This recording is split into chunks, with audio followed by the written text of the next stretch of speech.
I just want to have a quick conversation with you today. Today is the first day of chatting with Coach Tina. And what I want to talk about is being blocked. There are times in our lives when God will block us from being able to do certain things. And we see it as cruel, we see it as a punishment, we see it as being unfair, unjust.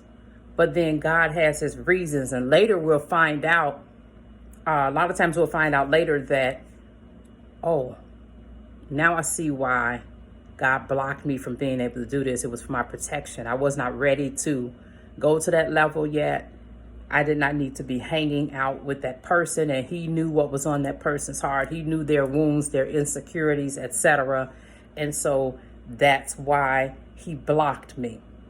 And so even when we're trying to do things that everybody else is doing, and God wants us in our businesses to do it a different way, sometimes he will block you until you catch on to the message. You're going to do it, but you're going to do it differently.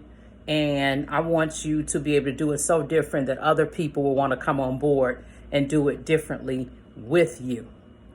Now, today, what I'm going to talk about is when not so much as God doing the blocking, but when we have to block. When we have to block situations where other people are in our lives. And it could be business relationships, it could be ministry. Sometimes it can be in our own home, it can be familial relationships. Sometimes those relationships can get out of hand, and we have to know what to do for ourselves to be able to stay, keep ourselves in line and aligned with Christ on that cross. Okay, and so I'm gonna give you one instance of something that happened to me within the last couple of months. I had two people to approach me to ask me about doing different things business-wise, and when I stated that I was okay because of the me feeling that that's not the area that God wanted me to focus on, and other reasons. But I told them that was okay and I could refer them to other people. Then they decided to stick it to me by going out to try to find something on my website to say, oh, this is not right, that is not right.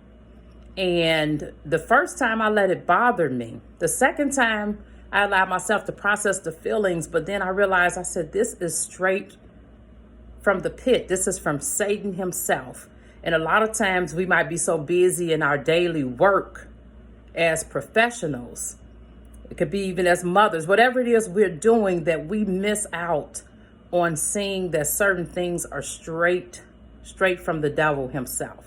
And that's exactly what ended up happening. It's usually in a time where we're feeling pretty good, feeling pretty decent about certain things, and Satan will send people along to try to stick it to you. And they both came in the same exact way. And the thing about it is, my mom said, Tina, this is nothing but woundedness of rejection on their part. And it's like, exactly. When we have our own wounds, and those wounds are like shaken, again, it gets agitated, we can do several different things. We can get angry at somebody else and lash out. We can internalize that wound and go through the self-blame, self-criticize, and self-judgment. Or we can do number 3, I'm going to dump it all on you. Not even just like I'm going to be angry. I'm going to dump all of my trauma on you. Like a ping pong ball, I'm going to let it bounce off of me right onto you. It's not our responsibility to handle somebody else's woundedness. What is our responsibility is to handle ourselves. And so sometimes if we end up with a situation like that, business, whatever type of thing it is, sometimes the only thing we can do is, I blocked you. That's food for thought. Have a very blessed Friday.